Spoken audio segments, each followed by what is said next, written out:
అందరికీ నమస్కారం। మనం ఈ వీడియోలో తెలుగు తెలంగాణ 089 2024 2025 కు సంబంధించి సిబిఎస్ఈ క్లాస్ 9 కరికులం డిజైన్ సింగిడి 1 టెక్స్ట్ బుక్ సంబంధించిన ముఖ్యంగా చెబుతున్నాను సిబిఎస్ఈ విద్యార్థులకు మాత్రమే, స్టేట్ వాళ్ళకు పాఠ్యపుస్తకంలో ఉన్నటువంటి అన్ని పాఠాలు ఉంటాయి। సిబిఎస్ఈ వాళ్ళకు సంబంధించినటువంటి వీడియో ఇది। ఇక్కడ ఏ పాఠాలు ఉన్నాయి, అలాగే వ్యాకరణంలో ఏ అంశాలు ఉన్నాయి, లేక దినచర్య ఇట్లాంటి విషయాలన్నీ కూడా ఈ వీడియోలో వివరంగా తెలుసుకుందాం। ఇంకా మన ఛానల్ని ఎవరైనా సబ్స్క్రైబ్ చేసుకోకపోయినట్లయితే వెంటనే సబ్స్క్రైబ్ చేయండి। ఈ ఛానల్లో వచ్చేటటువంటి వీడియోలను మీ మిత్రులకు షేర్ చేయండి। పాఠ్యపుస్తకం పేరు సింగిడి 1। సింగిడి అంటే ఇంద్రధనస్సు అని అర్థం। ఇక్కడ పద్య భాగంలో ఉన్నటువంటి పాఠాలన్నీ, గద్య భాగంలో ఉన్నటువంటి పాఠాలన్నీ ముందుగా పాఠాలకు సంబంధించిన విషయాల్ని తెలుసుకొని ఆ తరువాత మార్కులకు సంబంధించినటువంటి విషయాల్ని కూడా తెలుసుకుందాం। పద్య భాగంలో ధర్మార్జునులు, వలస కూలి, శతక మధురిమ, చెలిమి, ఇక్కడ ఆర్డర్ వైజ్గా పద్య భాగానికి గద్య భాగానికి సంబంధించినటువంటి పాఠాలు ఆర్డర్ వైజ్గా సపరేట్ చేసి రాశాను, అది గమనించగలరు। ధర్మార్జునులు మొదటి పాఠం, అలాగే వలస కూలి, శతక మధురిమ, చెలిమి ఈ 4 పాఠాలు కూడా పద్య భాగానికి సంబంధించినటువంటి పాఠాలు। అలాగే గద్య భాగం చూసుకున్నట్టయితే నేనెరిగిన బూర్గుల, రంగాచార్యతో ముఖాముఖి, ఉద్యమ స్ఫూర్తి, అలాగే తీయని పలకరింపు ఇందులో కూడా దాదాపుగా 4 పాఠాలు। పద్య భాగంలో 4, గద్య భాగంలో 4 పాఠాలు మనం చదవబోతున్నాం। అట్లాగే ఉపవాచకం చూసుకున్నట్టయితే కుమ్రం భీం, కాళోజీ, ఆచార్య కొత్తపల్లి జయశంకర్, అలాగే స్వామి వివేకానంద ఇందులో కూడా 4 పాఠాలు। పద్య భాగం 4 పాఠాలు, గద్య భాగం 4 పాఠాలు, ఉపవాచకం 4 పాఠాలు। ఇవి పాఠాలకు సంబంధించినటువంటి వివరణ। అలాగే వ్యాకరణంలో ఏవేవి వస్తాయో ఒకసారి గమనిద్దాం। వ్యాకరణంలో చూసుకున్నట్టయితే సంధుల విషయానికి వస్తే ఇక్కడ గత సంవత్సరం సవర్ణ దీర్ఘ సంధి, గుణ సంధి, యనాదేశ సంధి, వృద్ధు సంధులు మాత్రమే ఉండేవి। ఈసారి సవర్ణ గుణ సంధులతో పాటు గసడ దవాదేశ సంధి ఇందులో ఉన్నటువంటి 4 సూత్రాలు, అలాగే రుగాగమ సంధి ఇందులో ఉన్నటువంటి 2 సూత్రాలు, త్రిక సంధి ఇందులో కూడా మొత్తం 3 సూత్రాలు ఉంటాయి। ఇవన్నీ కూడా గసడ దవాదేశ సంధి, రుగాగమ సంధి, త్రిక సంధి 10వ తరగతి పరీక్షలో వచ్చేటటువంటి సంధులు కాబట్టి 9th చేర్చడం జరిగింది, గమనించగలరు। వీటిని జాగ్రత్తగా గమనిస్తే సంధుల్లో ఒక్క మార్కు కూడా పోకుండా అన్నింటికి అన్ని మార్కులు వస్తాయి। అలాగే ఛందస్సు చూసుకుంటే ఉత్పలమాల, చంపకమాల, శార్దూలము, మత్తేబము ఈ 4 వృత్త పద్యాలు కూడా 10వ తరగతి పరీక్షలో వస్తాయి। 9th క్లాస్లో చదివి అలాగే 10th క్లాస్లో కూడా చదువుతూ ఉంటే అవి ఇంకా సులభం అవుతాయి అనేటటువంటి ఉద్దేశంతో ఈ సంవత్సరం ఈ సిలబస్ చేసినటువంటి వాళ్ళు అందరికీ ఉపయోగకరంగా ఉండేటట్టుగా 9th క్లాస్లో 10th క్లాస్లో అదే సిలబస్ పెట్టడం జరిగింది। అలాగే అలంకారాలు, ఉపమాలంకారం, అతిశయోక్తి అలంకారం, అలాగే క్రమాలంకారం ఈ 3 అలంకారాలు, అలాగే అర్థాంతరన్యాసాలంకారము అని చెప్పేసి అది 10వ తరగతిలో మీకు చేర్చబడుతుంది। ఇక్కడ మాత్రం ఈ 3 అలంకారాలు 9వ తరగతి సిలబస్లో ఉంటాయి। అట్లాగే పర్యాయ పదాలు, జాతీయాలు, సామెతలు ధర్మార్జునులు పాఠం తర్వాతి పేజీలో ఉంటాయి, కాస్త గమనించండి। అక్కడ ఉన్నటువంటి సామెతలు, జాతీయాలు మాత్రమే ఇక్కడ టర్మ్ 1లో కానీ టర్మ్ 2లో కానీ పీరియాడిక్ ఎగ్జామ్లో కానీ తప్పనిసరిగా ఇవ్వాలి అని చెప్పేసి సిబిఎస్ఈ అఫీషియల్ వెబ్సైట్లో ఉన్నటువంటి సర్క్యులర్లో ఉంటుంది। ఇదంతా కూడా కాస్త గమనించండి। అలాగే ప్రక్రియలు, ఈ పాఠం ఏ ప్రక్రియకు చెందింది, ఆ ప్రక్రియలకు సంబంధించినటువంటి ప్రశ్నలు కూడా అడుగుతారు। అలాగే లేఖ, దినచర్య, ప్రకటన గత సంవత్సరం చూసుకున్నట్టయితే సందేశ రచన, మెసేజ్ రైటింగ్, దాంతోపాటు ప్రకటన ఉండేది. ఇప్పుడు మాత్రం దినచర్య, ప్రకటన. దినచర్య అంటే డైరీ ఎంట్రీ, అలాగే ప్రకటన, ఈ రెండిట్లో ఏదో ఒకటి మాత్రమే రాయాలి. అలాగే గత సంవత్సరం చూసుకున్నట్టయితే వ్యతిరేక పదాలు ఉండేవి, ఈ సంవత్సరం వ్యతిరేక పదాలు లేవు. అలాగే ప్రకృతి వికృతులు కూడా ఇంతకుముందు సిలబస్లో ఉండేవి, ఇప్పుడు ప్రకృతి వికృతులు లేవు. ఎక్కడైనా గద్యాంశానికి సంబంధించి ఏదైనా ప్రకృతి వికృతులకు సంబంధించి లేదా వ్యతిరేక పదాలకు సంబంధించి ప్రశ్న అడిగితే అడగవచ్చు, కానీ ప్రత్యేకంగా వ్యతిరేక పదాలు, ప్రత్యేకంగా ప్రకృతి వికృతుల బిట్ అనేటటువంటిది ఉండదు. అలాగే ఒక్కసారి మార్కుల విషయం కూడా ఒక్కసారి చూసుకుందాం. ధర్మార్జునులు ఈ పాఠానికి సంబంధించి 2 మార్కులు అంటే షార్ట్ ఆన్సర్స్ గుర్తుపెట్టుకోండి. 2 మార్కులు 80 మార్కుల పేపర్లో 2 మార్కులు అంటే ఇది షార్ట్ ఆన్సర్, చిన్న ప్రశ్న జవాబు. అలాగే 4 మార్కులు అంటే అది లాంగ్ ఆన్సర్. అలాగే 6 మార్కులు అంటే అది ప్రతిపదార్థం. ఈ విషయాల్ని గమనించండి. 2 మార్కులకు చిన్న ప్రశ్న, 4 మార్కులకు పెద్ద ప్రశ్న, అట్లాగే 6 మార్కులకు ప్రతిపదార్థం అడుగుతారు. ప్రతిపదార్థాలు కూడా గులాబీ రంగు పువ్వు గుర్తున్నటువంటి పద్యాలు, పద్య భాగంలో గులాబీ రంగు పువ్వు గుర్తున్నటువంటి పద్యాలు ఉంటాయి, వాటిని గమనించండి. ఏ ఏ పాఠాల్లో ప్రతిపదార్థాలు ఉంటాయో కూడా చెప్పుకుందాం. అలాగే ధర్మార్జునులో చూసుకున్నట్టయితే 2 మార్కులు అన్నారు కాబట్టి 2 మార్కులు అంటే ఒక షార్ట్ ఆన్సర్ ఖచ్చితంగా వస్తుంది. అలాగే ఇక్కడ 10 మార్కులు అన్నారు, దాంతోపాటు బ్రాకెట్లో ఐ అని పెట్టారు. ఐ అంటే ఐచ్ఛికము, ఆప్షనల్. ఇక్కడ ఆప్షనల్ అన్నారంటే 6 మార్కులకు సంబంధించిన ప్రతిపదార్థం ఈ పాఠం నుంచి ఇవ్వచ్చు, అలాగే 4 మార్కులకు సంబంధించినటువంటి పెద్ద ప్రశ్న ఇవ్వచ్చు. 6, 4, 10.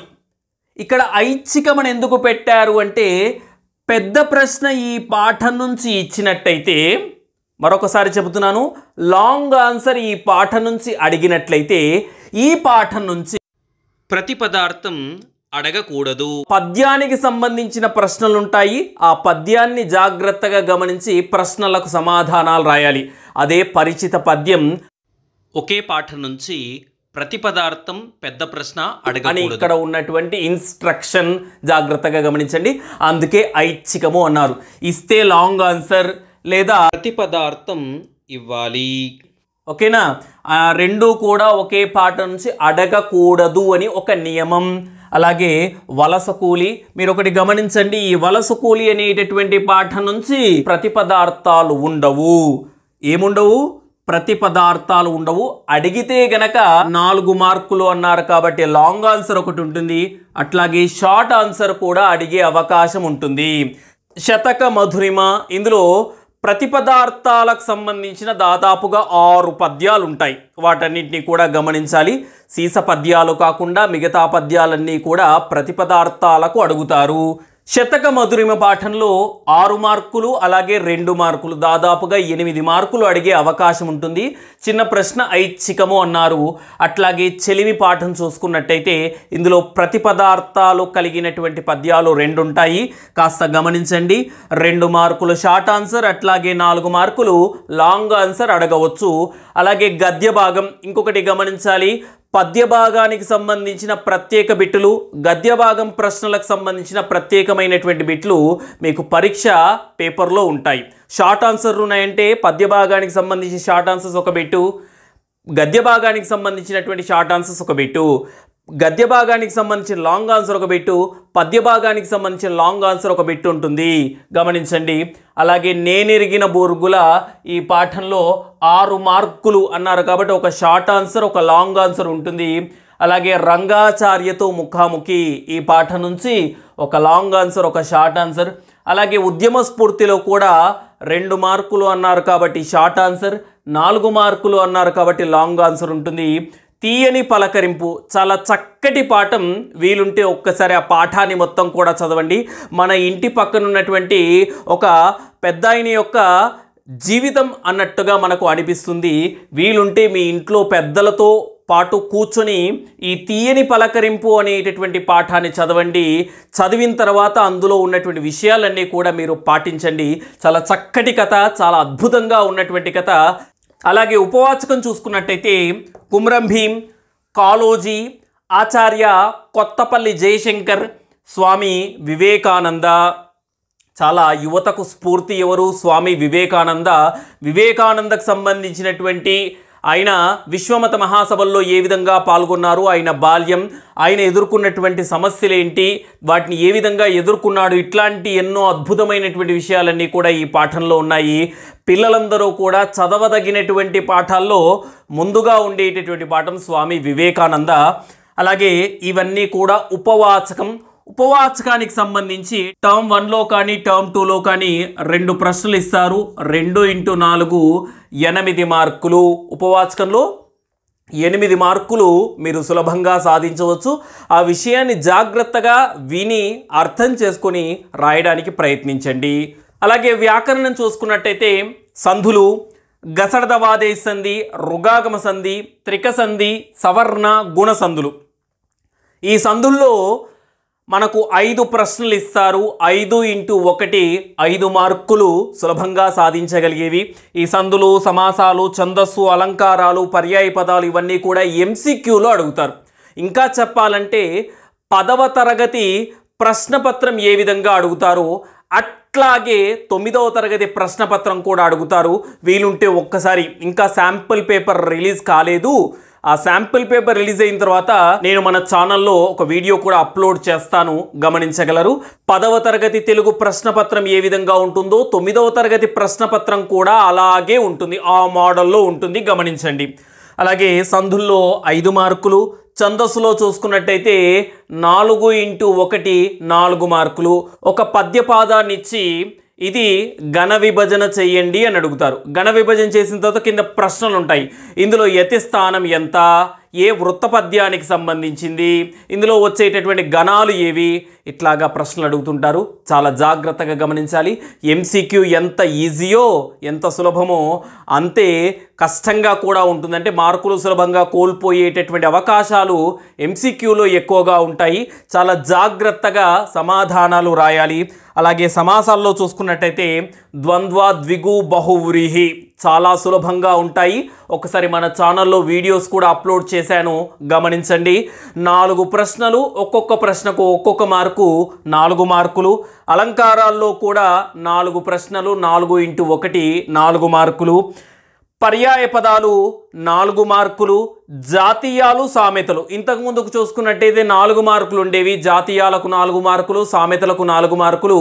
ఇప్పుడు మాత్రం 2 మార్కులు జాతీయాలు, 2 మార్కులు సామెతలు. ధర్మార్జునులు పాఠం తర్వాత సామెతలు, జాతీయాలు అక్కడ ఇవ్వడం జరిగింది, వాటిని గమనించండి. వాటిలో నుంచే ప్రశ్నలు అడుగుతారు. అలాగే ప్రక్రియలు, పాఠ్యభాగం, ప్రతి పాఠ్యభాగానికి సంబంధించినటువంటి ప్రక్రియల్ని సపరేట్గా నోట్ చేసుకోండి. లేదంటే ఒకే పేజీలో అన్ని పాఠాలకు సంబంధించినటువంటి ప్రక్రియలు రాసి పెట్టుకోండి, సులభంగా ఉంటాయి. అలాగే లేఖారచన తప్పనిసరిగా రాయవలసినటువంటి బిట్టు 4 మార్కులు మీరు సులభంగా సాధించవచ్చు. విషయాన్ని చక్కగా అర్థం చేసుకొని చక్కగా రాయండి. 4 మార్కులకు సంబంధించి లేఖ. అలాగే దినచర్య ప్రకటన. దినచర్య ప్రకటనలో ఆప్షన్ ఉంటుంది, ఏదైనా ఒకటి రాయొచ్చు. మీరు రాస్తే దినచర్య రాయండి, లేదా ప్రకటన రాయొచ్చు. రెండిట్లో ఏదైనా ఒకటి రాస్తే 4 మార్కులు. చాలా సులభంగా ఉండేటటువంటి బిట్ ఏంటంటే దినచర్య, డైరీ ఎంట్రీ. నువ్వు పొందినటువంటి ఆనందాన్ని నువ్వు ఏ విధంగా వ్యక్తం చేస్తావు అనేవి చక్కగా రాసి చూయించాలన్నమాట. దినచర్యకు సంబంధించినటువంటి ఒక వీడియో కూడా మన ఛానల్లో అప్లోడ్ చేశాను. ఇది 9వ తరగతి సింగిడి 1 CBSE 089 సంబంధించినటువంటి సిలబస్. ఇంకా ఏమైనా సందేహాలు ఉంటే కామెంట్ రూపంలో తెలియజేయగలరు. మీకు ఈ వీడియో నచ్చినట్టయితే లైక్ చేయండి. అందరికీ ధన్యవాదాలు.